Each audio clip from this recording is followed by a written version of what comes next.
पोह्यांचा कार्यक्रम. आईबाबांच्या दबावानंतर आज मुलगी बघण्याच्या कार्यक्रमाला तयार झालो. मला पावडर लावायला आवडत नाही, पण आईच्या इच्छेने फेअर अँड हँडसम लावायला तयार झालो. खरंच एक गोष्ट अजिबात कळत नाही, एकदा मी फेअर अँड हँडसम लावला तर काळाचा गोरा होणार आहे का? पण ठीक आहे. ऑफिसमधून सुट्टी मारली होती. मी, आई बाबा, वहिनी दादा, दादाची मुलगी, मावशी काका, मामा मामी एवढी मोठी गँग घेऊन मारामारी करायला जात होतो असं वाटत होतं. खरंच मुली बघायचा कार्यक्रम मला बिलकुल आवडत नाही. शोभेची वस्तू ठेवल्यागत मुलीला सर्वांना दाखवत फिरणं मला योग्य वाटत नाही. पण आपली जुनी परंपरा आणि काय. सगळे तयार होऊन टी व्ही बघत बसलेत. मी, अरे चला, आता कुणाची वाट बघताय? मावशी, हो कळते तुझी घाई, मुलगी कुठे पळून जाणार नाही. मी, आई कोण येणार आहे अजून? आई, तू शांत हो बाळा. अरे मामा गाडी आणायला गेलाय. मी, परत तेच? बाबा, तू शांत बस, तुझं तत्त्वज्ञान तुझ्यापाशीच ठेव. माझं डोकं फिरलं होतं तरीही मी गप्प बसलो आणि मी वाद घातला तर उगाच आलेल्या पाहुण्यांमध्ये तमाशा होईल. बेल वाजली. दादा, चला सर्वजण खाली. गाडी आली. माझं टोन बघून दादा बोलला, दादा, लग्नाआधीच का असं टोन केलंस? दादा, तुला माहिती आहे मला या गोष्टी पटत नाही. मुलगी बघायला एवढ्या जणांनी जाणं मला पटत नाही. आणि गाडी कशाला पाहिजे? आपण काय मोठे जहागीरदार आहोत का? असला दिखावा कशाला? दादा, तू शांत होशील? अरे कधी कधी मोठ्यांचा मान ठेवावा लागतो. टोन सरळ कर. उद्या होणाऱ्या बायकोला असं टोन दाखवू नको. दादा दरवेळी विनोद करून मला शांत बसवतो. सगळे खुश होते. जाऊ दे, त्यांच्या आनंदावर माझ्यामुळे विरजण नको. गाडीत बसलो. थेट मुलीच्या घराजवळ उतरलो. बाहेरूनच घर एकदम मस्त बंगल्यासारखं दिसत होतं. मी पण पाहून खुश झालो. पहिल्या माळ्यावरच्या खिडकीतून मुली पाहत होत्या. त्या पडत आत गेल्या. त्यांच्या पण घरात भरमसाठ पाहुणे आलेच होते. सगळ्यांशी ओळख झाली. गप्पा सुरू झाल्या. मुलीला पोहे घेऊन बोलवण्यात आलं. वा, खूप सुंदर अशी अप्सरा हातात ट्रे घेऊन नजरेसमोर आली. घरात आलेले सर्व पाहुणे माझ्याकडेच बघत होते. किचनमधून लपून लपून बायका बघत होत्या. माझी नजर मुलीवर पडली आणि क्षणात ती आवडली. नंतर बरोबर मधोमध पाटावर तिला बसवून आमच्या कुटुंबाचे कोण बनेगा करोडपती प्रश्न सुरू झाले. मावशी, बाळा तुझं नाव काय पूर्ण? मावशीचा प्रश्न ऐकून प्रश्न पडला. हिने पत्रिका कशी बघितली जर हिला नावच माहिती नाही? मुलगी, रंजना दामोदर राजे. मामे, तुझं शिक्षण? रंजना, MA. खरं आमच्याकडे पद्धतच नाही मुलांनी प्रश्न विचारायची. नुसतं टोन बंद करून यायचं आणि टोन बंद करून जायचं.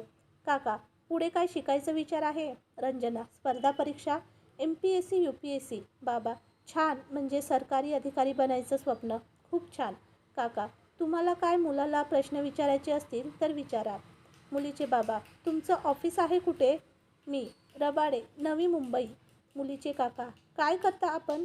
मी, आमची कंपनी निरनिराळे रोबोट बनवतात.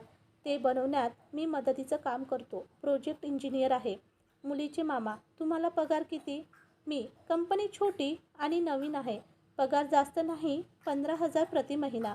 मुलीचे बाबा, आम्हाला सांगण्यात आलं होतं की तुमचा पगार 25 ते 30,000 आहे आणि MNC कंपनी आहे. मुलीचे मामा, आमच्या मुलीला 25,000 प्रति महिना पगार आहे. आईने डोळ्याने माझ्याकडे बघून शांत बसायचे इशारे केले. तेव्हाच माझ्या डोक्यात प्रकाश पडला. परत डोक्यात राग पेटला. मी, तुम्हाला मिळालेली सर्व माहिती चुकीची असावी. जी खरी माहिती आहे ती मी सांगतो. मी असं बोलल्या बोलल्या माझ्या घरातल्यांची चेहरे बघण्यासारखे झाले. मी, माझ्या नोकरीबद्दल जास्त कुणाला माहिती नाही आणि मी पण कुणाला काही सांगत नाही. त्यामुळे कदाचित तुम्हाला चुकीची माहिती मिळाली असावी. मी एक डिप्लोमा इंजिनियर आहे. एका छोट्या आणि खाजगी कंपनीत काम करतो. मला 15,000 महिन्याचा पगार असून तो 12,000पर्यंत हातात येतो. स्वतःसाठी महिन्याच्या खर्चाला 1,000 बाजूला ठेवून बाकीचा पगार मी घरच्या कामासाठी घरात देतो. माझं बँक ऑफ इंडिया बँकेत खातं आहे. त्यात माझी 10,000 बचत आहे. माझ्या नावावर कोणतीही घर, बंगला, गाडी नाही. जे काय आहे ते माझ्या आईवडिलांनी शून्यातून प्रगती करून मिळवलं आहे. त्यात माझा स्वतः असा काही सहभाग नाही. मला कोणताही व्यसन नाही. कंपनीच्या कामासाठी मला 15-20 दिवस कधीकधी बाहेर राहावं लागतं. त्यासाठी मला वेगळा भत्ता मिळत नाही. मला खरं आणि स्पष्ट बोलायला आवडतं. खोट्या गोष्टीची चीड येते. माझं घरात जास्त कुणाशी पटत नाही. मी खूप रागीट स्वभावाचा आहे. मी लपून एक गोष्ट करतो जी मी कुणाला आतापर्यंत सांगितली नाही. ऑफिसवरून लवकर सुटल्यावर आमच्या बाजूच्या शाळेत 10वीच्या मुलांना मोफत गणित विषय शिकवतो. मुलीचे बाबा: ही तर चांगली गोष्ट आहे. यात लपवण्यासारखं काय आहे? मी: नाही. काही लोकांना असं वाटतं की ज्याने स्वतःची प्रगती केली नाही त्याने समाजकार्याचा विचार करू नाही. मला हे काम आवडतं म्हणून मी करतो आणि आपण समाजाचे घटक असल्यामुळे समाजाचं आपण काहीतरी देणं लागतोय. माझ्याकडे पैसे दान करायला नाही म्हणून मी थोडंसं माझ्याकडील ज्ञान मुलांना मोफत वाटतो. मी घरातील वृद्ध माणसांचा आणि लहान मुलांचा लाडका आहे. याचं कारण म्हणजे मी घरातील वृद्ध माणसांशी त्यांना आवडतील अशा गप्पा मारतो आणि लहान मुलांशी लहान होऊन मनसोक्त खेळतो. ज्या लोकांचे विचार मला पटतात त्यांचे चांगले विचार आत्मसात करण्याचा विचार करतो. ज्यांचे विचार मला पटत नाही त्या लोकांपासून 10 हात लांब राहतो. माझ्या खऱ्यापणामुळे सर्वांची तोंडं पडली होती तरीही सर्वजण माझं बोलणं शांतपणे ऐकत होते. मला पोलीस गुन्हा शाखेत काम करायची इच्छा आहे. त्यासाठी माझे प्रयत्न चालू आहेत. या व्यतिरिक्त अजून खास असं काही नाही सांगण्यासारखं. माझं बोलणं झाल्यावर सर्वांनी थोड्या गप्पा मारून आम्ही निघालो. जसं गाडी सुरू झाली तसं शिव्यांचा पाऊस सुरू झाला. मावशी: मी सांगितलं होतं तू इंजिनियर आहेस. तिथं कशाला डिप्लोमा सांगितलंस? सर्वांची इज्जत घालवली ताई तुझ्या पोरांनी. मामी: अरे थोडं खोटं बोलावं लागतं. आता खऱ्याची दुनिया राहिली नाही. आई: अख्ख्या भावकीत आमचं नाक कापलास. बाबा: स्वतःला मोठा हरिश्चंद्र समजतो म्हणून 10वीत चीट करून पास झालास. तिथं पण खरा अभ्यास करून पास व्हायचं. दादा: तू स्वतःला अतिहुशार समजतोस. शाळेत मुलांना मोफत शिकवतोय आणि घरातली कामं काय सांगितली की नाही म्हणतो. गाडी सिग्नलला उभी राहिली. मी लगेचच उतरून वाट दिसेल तिथं चालू लागलो. खरं बोलण्याचा परिणाम गाडीतले शब्दाचं युद्ध होतं. कुणाला काही न बोलता मी तिथून सरळ सवरच्या समुद्र किनाऱ्यावर जाऊन बसलो. रात्री 12ला घरी गेलो. सर्वजण झोपले होते. आई: या हरिश्चंद्र जेवायला ठेवलंय ते गिळा आणि माझ्यावर उपकार करा. जेवून मी झोपलो. सकाळी 4ला उठलो. सर्व उठण्याच्या आधी निघून ऑफिसला निघून जायचं ठरलं होतं. पण माझ्या मनातल्या गोष्टी मला आईबाबांना सांगायच्या होत्या म्हणून पत्र लिहिलं. पत्र आईच्या कप्प्यात ठेवलं आणि मी निघून गेलो. पत्र: प्रिय आई बाबा. आई बाबा, माझ्या मनातल्या गोष्टी मी तुम्हाला तोंडाने सांगितल्या की तुम्हाला ऐकायची इच्छा नसते म्हणून पत्र लिहितोय. इथे ऐकावं लागणार नाही. इथे फक्त वाचून समजावं लागेल. बाबा, मला मान्य आहे की मी माझ्या खिशात चीट होती पण ती माझी नव्हती, मित्राची होती. चीट करून पास झालोच असतो तर 50% मिळाले नसते, 70% मिळाले असते.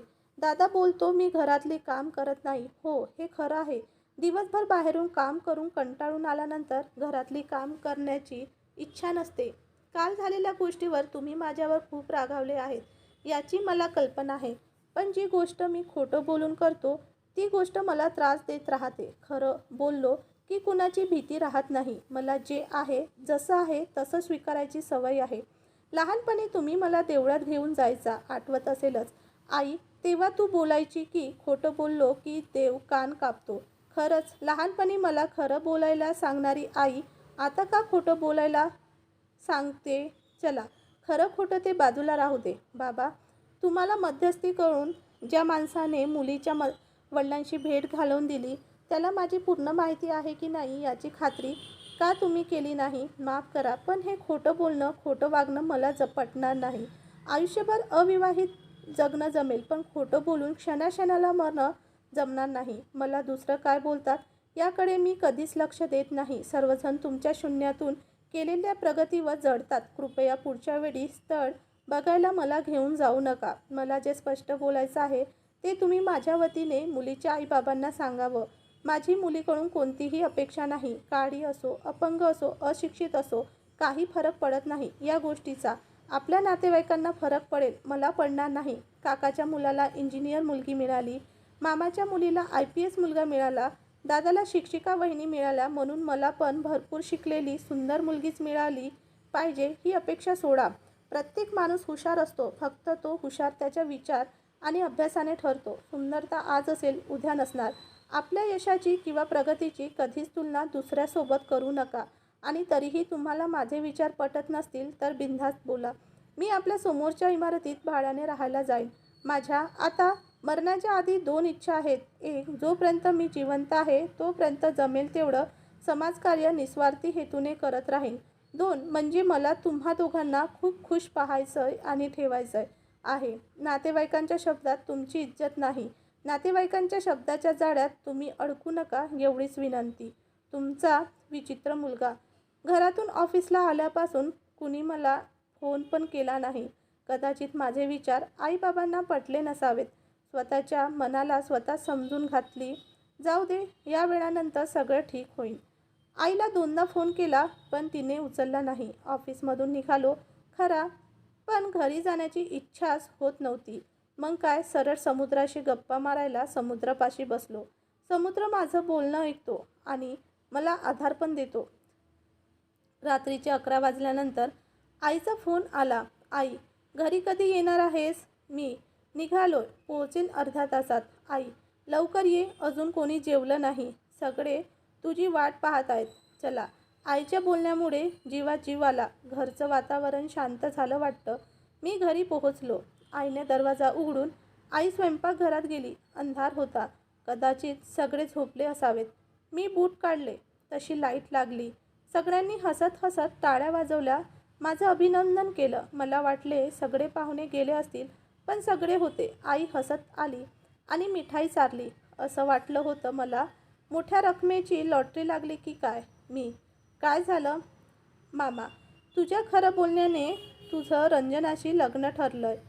दिवसभराच्या टेन्शननंतर चेहऱ्यावर माझ्या हसू उमटलं. बाबा, अरे रंजनाचे ते नातेवाईक मिठाई घेऊन आले होते. सर्वांना तू खूप आवडलास. मुलगा कुणाचा आहे? आई, हो, माझाच आहे. बाळा, तुला मुलगी पसंत आहे ना? सगळेजण माझ्याकडे बघायला लागले.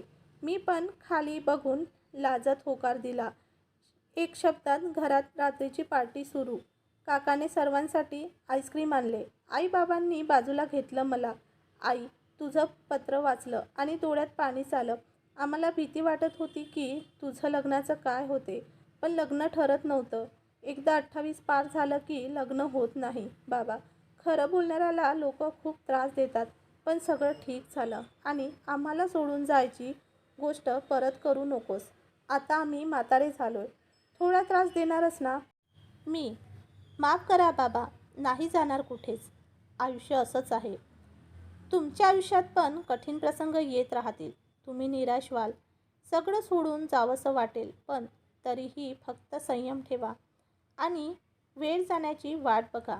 वेळेसोबत सर्व गोष्टी आपोआप ठीक होतात. जसे काळे ढग साचल्यावरच थंडावा देणारा पाऊस पडतो, तसेच कठीण प्रसंग आल्यावर समाधानी आयुष्य मिळतं. मैत्रिणींनो, तुम्हाला कथा कशी वाटली ते कॉमेंट्सद्वारे नक्की सांगा. व चॅनलवर नवीन आले असाल तर आपल्या K3 मराठी कथा या चॅनलला सबस्क्राईब करायला विसरू नका. कथा आपणास आवडल्यास आपल्या प्रतिक्रिया, संदेश, कॉमेंट्स, लाईक, शेअर स्वरूपात कळवाव्यात. कथा शेवटपर्यंत ऐकल्यामुळे आपले मनापासून धन्यवाद.